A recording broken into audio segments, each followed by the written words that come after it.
So I've decided to augment my batteries by building another large battery. And there's several steps that you need to do that. So I'm going to go through them here in this video so you can build your own battery from Nissan Leaf modules. I'm now constructing a new large battery. I've shorted the terminal here and this terminal and this terminal together to allow the battery halves to equilibrate with themselves. Nominally I would also short these together, but I won't. The sense leads, I'm just going to leave them open for now. And I'll let this sit for a few days. You lay down a piece of copper, and then it's okay to do it by eye or you can measure it out, but you'll want a center punch that is like this, and it'll snap down roughly where the screws are going to be. I've already center punched this metal, but I was just kind of demonstrating it. You will then take it to a drill press and drill them out. I'm going to just kind of increase the size of the indents a little bit. The precision is not that important because you're going to oversize the holes a little bit anyway, and that'll give you some slop. Now I've got this little drill press set up. This is probably the very smallest drill press that you can possibly use to do this job, because copper is actually hard to drill in. So what I do is I've got this little piece of wood that I put in underneath.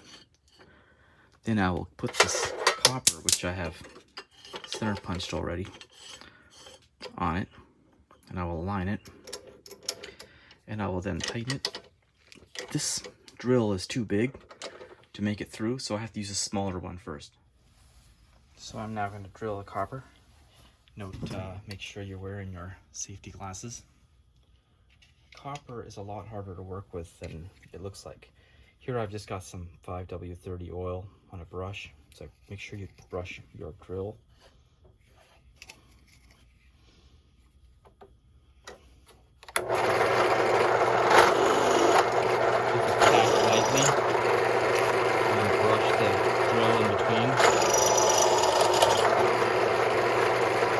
Grab at any moment.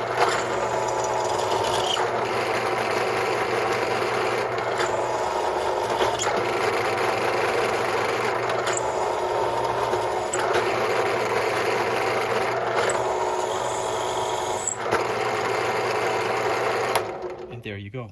That's a hole drilled in copper with a small, cheesy drill press. So it can be done. So now I can use that, where's that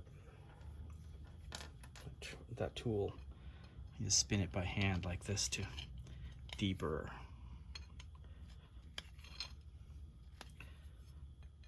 Deburr on both sides, since copper tends to splash metal. Copper is not for, it's good, not the best metal for a novice machinist. So you might want to use aluminum instead, or just do what I did here and you'll do fine with copper. But there you go. I've got two of the holes, and then I've got the smaller holes. I'm going to keep opening them up. Okay, well, part of the job now is to build a little cable harness. Usually when you buy one of these controllers, you get the cable like this. That's meant to plug into a battery controller. And what I've done is just crimped on. These are kind of oversized, but I wanted them to go onto large bolts. So I crimped on these lugs. I had to use locking pliers because these are obviously oversized. But it's just a sense wire. It's not for current, so it's okay.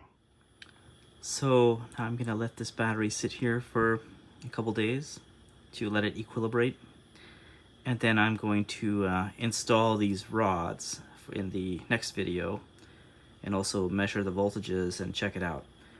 And then we will install it in parallel with one of my existing lithium batteries to make it larger.